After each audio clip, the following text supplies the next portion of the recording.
ಗುಬ್ಬಿ ತಾಲೂಕಿನ ಮುದ್ದಪುರ ಗ್ರಾಮದ ಶ್ರೀ ಶನಿದೇವರು ಮತ್ತು ಶ್ರೀ ಬಸವೇಶ್ವರ ಸ್ವಾಮಿ ಹಾಗೂ ಶ್ರೀ ಕೊಲ್ಲಾಪುರದಮ್ಮ ದೇವಿಯ ಮುತ್ತಿನ ಪಲ್ಲಕ್ಕಿ ಉತ್ಸವ ಮಾರ್ಚ್ 27ರಿಂದ 28 ತನಕ ನಡೆಯಲಿದೆ ಎಂದು ಮಾಜಿ ಗ್ರಾಮ ಪಂಚಾಯಿತಿ ಸದಸ್ಯ ಸಿದ್ದರಾಮೇಶ್ ತಿಳಿಸಿದ್ದಾರೆ. ಗುಬ್ಬಿ ತಾಲೂಕಿನ ಮುದ್ದಪುರ ಗ್ರಾಮದಲ್ಲಿ ಹಮ್ಮಿಕೊಂಡಿದ್ದ ಜಾತ್ರೆಯ ಪತ್ರಿಕೆಗಳನ್ನು ವಿತರಿಸಿ ಮಾತನಾಡಿದರು. ಮಾರ್ಚ್ 27ರಂದು ಬೆಳಗ್ಗೆ ಶ್ರೀ ಶನಿದೇವರು ಮುದ್ದಪುರ ಗ್ರಾಮದಲ್ಲಿ ಮಡ್ಲಕ್ಕಿ ಸೇವೆ ಮುಗಿಸಿಕೊಂಡು ಸಂಜೆ ಗೊಲ್ಲರಹಟ್ಟಿಯಲ್ಲಿ ವಿವಿಧ ಪೂಜಾ ಕೈಂಕರ್ಯಗಳನ್ನು ಮುಗಿಸಿಕೊಂಡು ದೇವಸ್ಥಾನಕ್ಕೆ ಬರಲಿದೆ. ಮಾರ್ಚ್ 28ರಂದು ಸಂಜೆ ಎಮ್ಮೆನಕೋಟೆ ಗ್ರಾಮದ ಗ್ರಾಮದೇವತೆ ಶ್ರೀ ಕೊಲ್ಲಾಪುರದಮ್ಮ ದೇವಿಯ ಆಗಮನದೊಂದಿಗೆ ಆರತಿ ಉತ್ಸವ ನಡೆಯುತ್ತೆ. ನಂತರ 9 ಗಂಟೆಗೆ ಧಾರ್ಮಿಕ ಸಮಾರಂಭದ ದಿವ್ಯ ಸಾನ್ನಿಧ್ಯವನ್ನು ಗೊಲ್ಲಹಳ್ಳಿ ಮಠದ ಶ್ರೀ ವಿಭವ ವಿದ್ಯಾಶಂಕರ ದೇಶಿಕೇಂದ್ರ ಸ್ವಾಮಿಗಳು ವಹಿಸಲಿದ್ದು, ಉದ್ಘಾಟನೆಯನ್ನ ಕೇಂದ್ರ ಸಚಿವ ವಿ ಸೋಮಣ್ಣ ಅವರು ವಹಿಸಲಿದ್ದು, ಅಧ್ಯಕ್ಷತೆಯನ್ನ ದೇವಾಲಯ ಸಮಿತಿ ಅಧ್ಯಕ್ಷರು ಆದ ಟಿಎಸ್ ಕಿಡಿಗಣ್ಣಪ್ಪ ವಹಿಸಲಿದ್ದಾರೆ.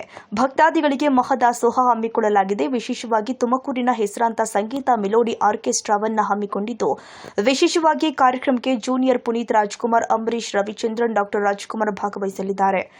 ರಾತ್ರಿ ಶ್ರೀ ಶನಿದೇವರು ಹಾಗೂ ಎಮ್ಮೆನಕೋಟೆ ಶ್ರೀ ಕೊಲ್ಲಾಪುರದಮ್ಮ ದೇವಿಯ ಅಡ್ಡಪಲ್ಲಕ್ಕಿ ಉತ್ಸವ ನಡೆಯಲಿದ್ದು, ಮೆರವಣಿಗೆಯಲ್ಲಿ ಡಂಕವಾದ್ಯ, ನಂದಿ ಧ್ವಜ, ಭದ್ರಕಾಳಿ ಸಮೇತ ಲಿಂಗದ ವೀರರ ಕುಣಿತ ಹಾಗೂ ಬಾಣ ಬಿರುಸುಗಳೊಂದಿಗೆ ವೈಭವದೊಂದಿಗೆ ನಡೆಯಲಿದೆ.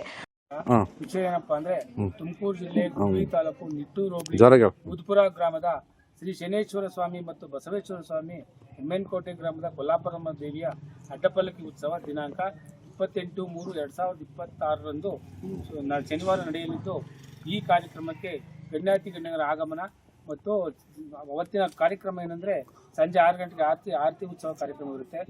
ಮತ್ತೆ ರಾತ್ರಿ 10 ಗಂಟೆಗೆ ಮಹಾದಾಸೋಹ, ಭಕ್ತಾಳಿಗಳ ಅನ್ನದಾನ ಸಂತರ್ಪಣೆ, ಮತ್ತೆ ರಾತ್ರಿ 10:30ಗೆ ಸಂಗೀತ ಮೆಲೋಡಿಸ್ ಕಾರ್ಯಕ್ರಮ, ಆರ್ಕೆಸ್ಟ್ರಾ ಕಾರ್ಯಕ್ರಮ ಇದ್ದು, ಆ ಕಾರ್ಯಕ್ರಮಕ್ಕೆ ಜೂನಿಯರ್ ರವಿಚಂದ್ರನ್, ಜೂನಿಯರ್ ರಾಜ್ಕುಮಾರ್ ಮತ್ತು ಜೂನಿಯರ್ ಅಂಬರೀಶ್, ಜೂನಿಯರ್ ಅಪ್ಪು ಅವರು ಕಾರ್ಯಕ್ರಮಕ್ಕೆ ಆಗಮಿಸ್ತಾ ಇದ್ದಾರೆ.